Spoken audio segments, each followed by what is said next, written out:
एक बूढ़ी माँ की दर्द भरी कहानी। 3 साल हो चुके थे बेटे को अपने घर छोड़कर विदेश में बसे हुए। उन 3 सालों में बूढ़ी माँ और ज्यादा बूढ़ी हो गई थी। 75 वर्ष की उम्र में सुलोचना देवी की याददाश्त काफी कमजोर होती जा रही थी। उन्होंने रोजमर्रा की चीजें याद न रहती, लेकिन जो उन्हें हमेशा याद रहता था वह था उनका बेटा। दिन हो या रात, एक पल भी ऐसा न होता जब उन्हें अपने बेटे की याद न आती। दूसरी तरफ बेटा था जो साल भर में एक आधा बार अपने माँ को फोन कर लिया करता और 1-2 मिनट से ज्यादा बातें भी नहीं किया करता। फिर भी बूढ़ी माँ टकटकी लगाए अपने बेटे का इंतजार करती थी। एक दिन बेटे का विदेश से फोन आया। हेलो हेलो, सुन रही हो ना माँ? अनिल बोल रहा हूँ, तुम्हारा बेटा। कैसी हो माँ? मैं ठीक हूँ बेटा। तुम बहू और मेरा पोता कैसा है? माँ ने पूछा। सब अच्छे हैं माँ, मैं अगले हफ्ते गांव आ रहा हूँ माँ तुम्हें लेने। अब हम सब साथ में ही लंदन में रहेंगे माँ। तुम्हारी बहू कह रही थी माँ को यहाँ पर लेकर आई,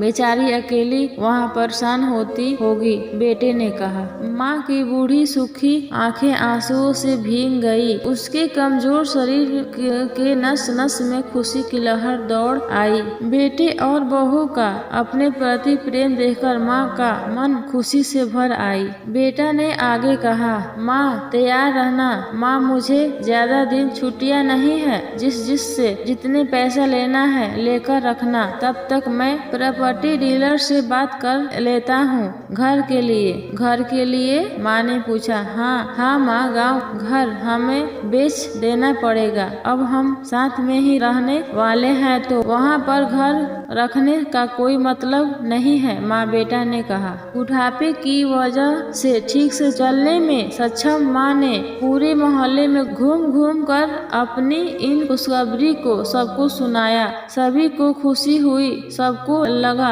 माजी के आखिरी दिन अपने परिवार के साथ खुशी से बीत जाएगा। घर वापस आकर माँ ने अपने घर के कोने कोने को ऐसे देखा जैसे वह अपने दूसरे बेटे को देख रही हो। देखे भी तो क्यों ना, उस घर को अपने बेटे से कम थोड़ी समझा था। अपने पति के साथ 40 साल यहीं तो बिताए थे, लेकिन अब मजबूरी थी बुढ़ापे के आखिरी साल बेटे और बहू के साथ बिताना चाहती थी। दिल पर पत्थर रखकर घर बेचने के लिए माँ तैयार हो गई। आनन फानन में बेटे ने घर को आधे दामों में बेच दिया। माँ ने ज्यादा नहीं, लेकिन जिन चीजों से दिल लगा था उन चीजों को समेटा और बेटे के साथ टैक्सी में बैठकर एयरपोर्ट के लिए चली गई।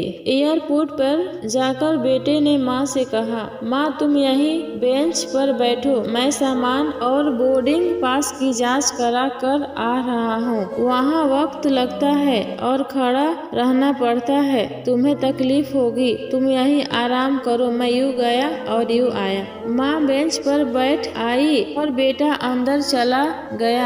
काफी समय हो गया बेटा वापस नहीं लौटा। माँ सोचने लगी ज्यादा भीड़ होगी इसलिए देर लग रही होगी। अंधेरा होने को आया। अब तो लोगों की चहलकदमी भी कम होने लगी। माँ को अब चिंता होने लगा। एक कर्मचारी ने आकर पूछा, किसे मिलना है माँ जी? आपको यहाँ क्यों बैठी है? डरती हुई आवाज में सुलोचना देवी बोली, मेरा बेटा अंदर सामान की जांच करवाने गया है, लंदन जा रहे हैं हम। क्या नाम है माँ जी आपके बेटे का? कर्मचारी ने पूछा। मेरा बेटा का नाम अनिल है, सुलोचना देवी ने बताया। कर्मचारी अंदर गया और थोड़ी देर बाद बाहर लौटा। उसने सुलोचना देवी से कहा, माँ जी लंदन जाने वाली फ्लाइट तो दोपहर में ही जा चुकी है और आपका बेटा भी फ्लाइट में बैठकर लंदन जा चुका है। अब आपके यहाँ बैठने का कोई मतलब नहीं है, आप भी अपने घर चली जाइए।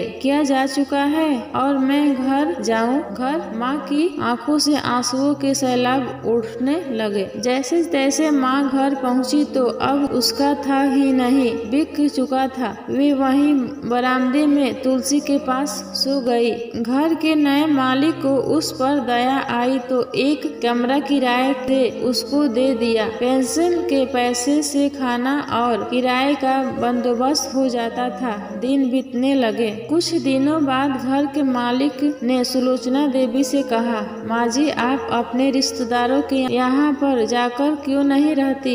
इस उम्र में आपके लिए वहीं अच्छा होगा। अच्छा तो होगा, लेकिन अगर मेरा बेटा वापस आया तो उसका ख्याल कौन रखेगा? मेरा बेटा बहुत भोला है, उसे अपना ख्याल रखना बिल्कुल नहीं आता। मैं कहीं नहीं जाऊंगी, क्या पता कब उसे मेरी जरूरत पड़ जाए, माँ ने कहा। दोस्तों, सच बता रहा हूँ, माँ की ऐसी बातें सुनकर मेरी आंखों से आंसू आ गए। किसी ने सच ही कहा है, पुत्र कपूत हो सकता है, लेकिन माता कभी कुमाता नहीं होती। दोस्तों, आप सभी से हाथ जोड़कर विनती करती हूँ, अपने माता पिता के जितनी हो सके सेवा करना, उनके साथ कभी बुरा बर्ताव मत करना। दोस्तों, ये कहानी अच्छी लगी तो लाइक शेयर कमेंट जरूर कीजिएगा।